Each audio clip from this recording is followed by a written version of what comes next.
Today I'm thrilled to share my first ever experience of building a custom mechanical keyboard, and yes, building your own custom keyboard can be very fun and easy. It all begins with a lot of research and careful consideration of each component, well, for the most part. From switches to keycaps, every choice was crucial in creating my dream keyboard. I wanted this to be very simple since it was my first time, so I decided to go with the EPOMAKER TH80 Pro.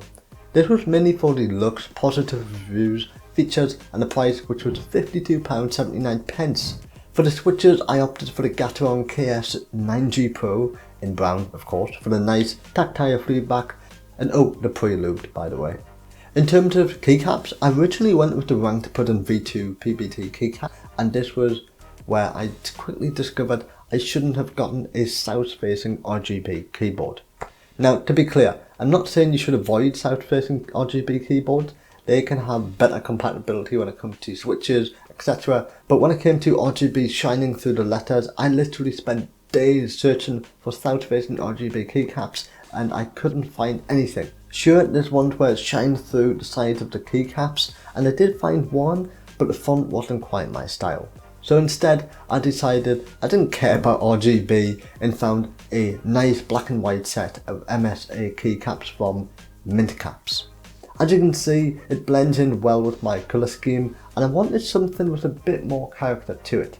In terms of the build, it went well for the most part, until I noticed there were a few keys that weren't working, and the A button was spitting out random characters. That was simply due to a bent pin somehow. So I just replaced the switch and it worked fine. Okay, this keyboard had turned out better than I thought. I even picked up a coiled keyboard from EPOMAKER as well, not sponsored. Even though the RGB doesn't shine through the letters on the keycaps, I love the accent surrounding the letters, and most importantly, the letters are nice and bold and easy to read. The EPOMAKER software was surprisingly pleasant to use, although it can be a bit slow to apply the updated changes. Pretty much everything can be reprogrammed, and the buttons can even act as mouse clicks or macros, which is a really nice touch. Speaking of touch, sort of, the first typed experience was very nice. The tactile feedback of the switches and the sound of each keystroke is a nice change. I'm not sure if it's because of the brown switches or the padding in the keyboard, but it's still a bit noisy when typing, but that doesn't really bother me too much since I was coming from blue switches anyway. But it would be nice if there's a way to make this keyboard even quieter. If you have any tips, feel free to let me know in the comments down below.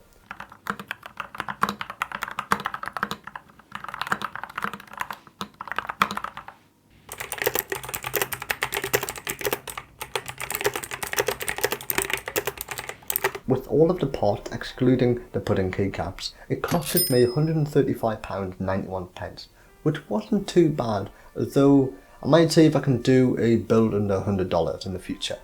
If you'd like me to do that, subscribe to the channel and let me know in the comments down below. Overall, I'm very happy with how this keyboard turned out despite the challenges along my journey, and I've learned quite a lot. If I were to do this again, I'd choose a keyboard with north-facing switches, and I would take things further by choosing the PCB and case, and ensure I would choose even quieter switches, and just make the keyboard more custom in general. Regardless, I've enjoyed this project, and if you want to create this keyboard for yourself, I'll leave some links to the parts I've used down below in the description. If you've enjoyed this video, why not check out my 5 simple ways to improve your setup video. If I don't see you on there, thanks for watching and enjoy the rest of your day.